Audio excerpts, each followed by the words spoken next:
Happy birthday, Marines. I'm General Chuck Krulak, and I was honored to serve as the 31st Commandant of our beloved Corps.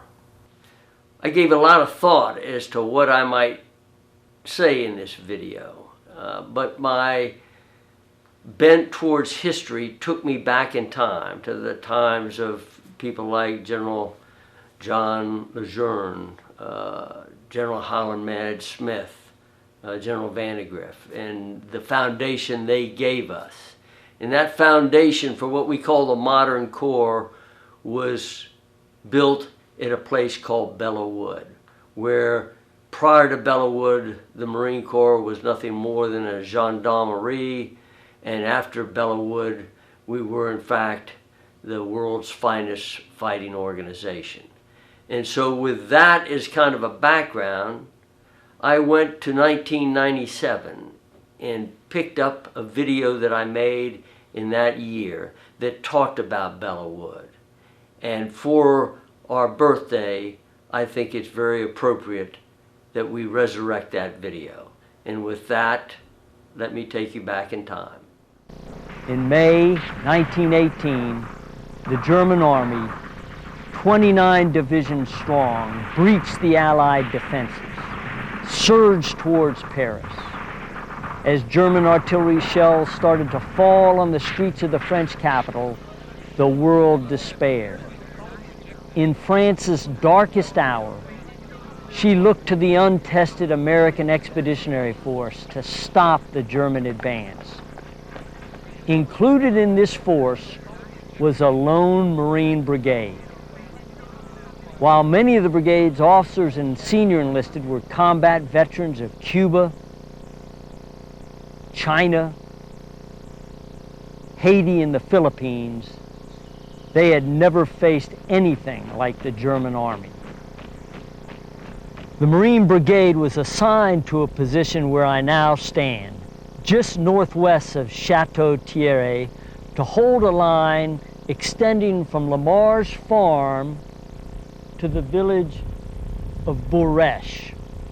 From all sides of that line, one piece of terrain dominated.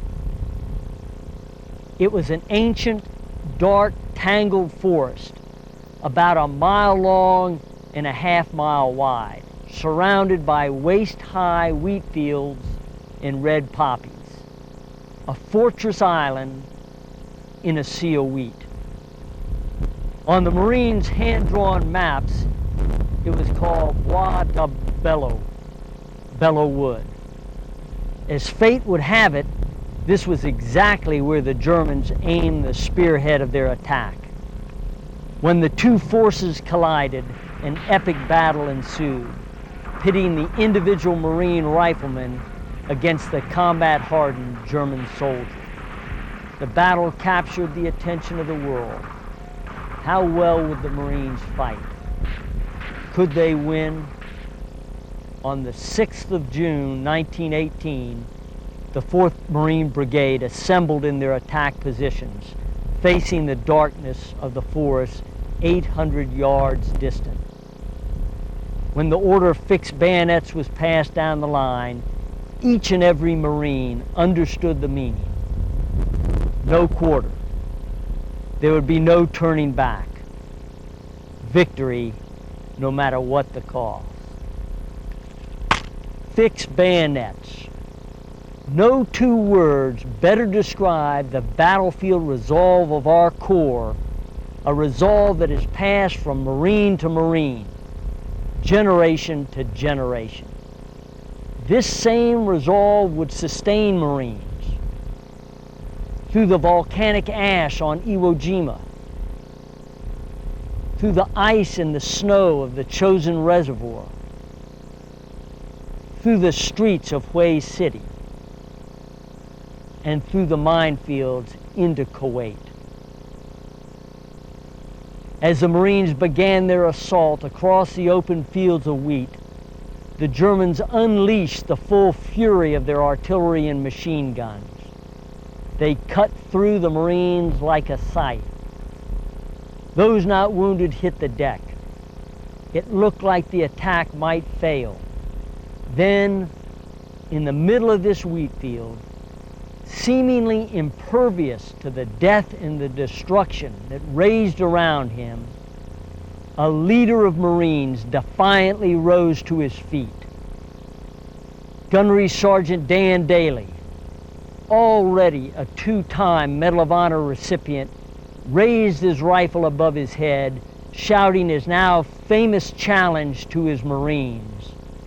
"Come on, you sons of bitches. Do you want to live forever?"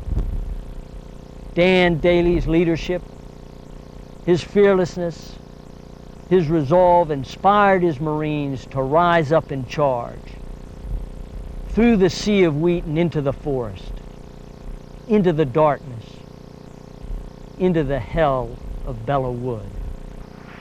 For the next 19 days, the Marines fought and bled to wrestle the woods from its German defenders. Little food, little sleep, hand-to-hand combat, incessant artillery barrages, machine guns everywhere, poison gas so thick it dripped from the trees. When the lieutenants fell, the sergeants took over. When the sergeants fell, the corporals, then the privates. Everyone a rifleman, everyone a Marine. 5 times the Germans counterattacked. 5 times they were beaten back. On June 26th, the Marines emerged from the crucible of Belleau Wood, victorious. Of the 8,000 Marines who crossed the line of departure, over 4,700 became casualties. 1,035 never left this wood. They're here today, forever laid to rest under these trees in this hallowed ground.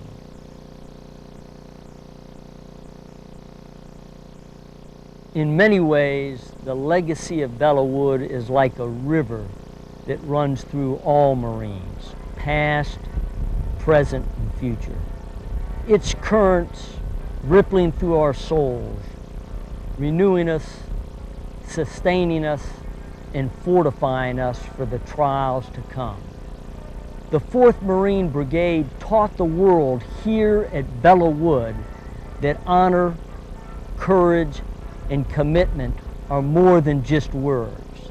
They are the touchstone upon which our Corps is built. This is our legacy. This is our future. This is what we should reflect upon today and every day. Happy birthday, Marines. Semper Fidelis, and God bless.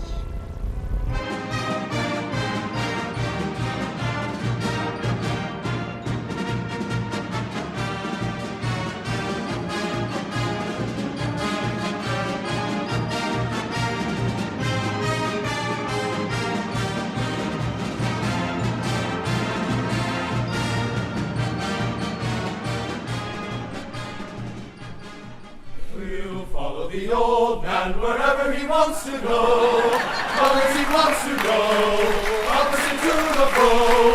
We'll stay with the old man wherever he wants to stay, long as he stays away from the battle fray. We'll follow the old man wherever he wants to go, long as he wants to go, opposite to the foe. We'll stay with the old man wherever he wants to stay, long as he stays away from the battle fray. Because we love him,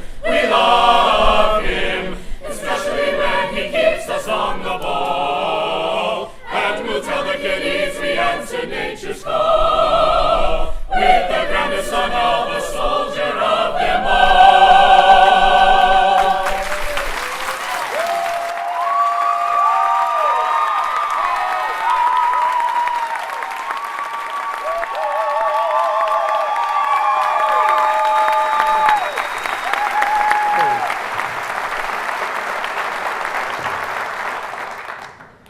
You all could have gone all day without doing that. Thank you very much. Thank you, Lester.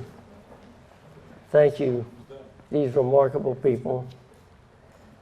You've entertained us all for, in my case, 4 years, but I just want you to know how deeply we all appreciate what you mean to this school, what you represent, and you're as good as they come. And I've been with you up in the highest cathedral of the land and listened to you, and it's just been nothing but spectacular. So thank you very much.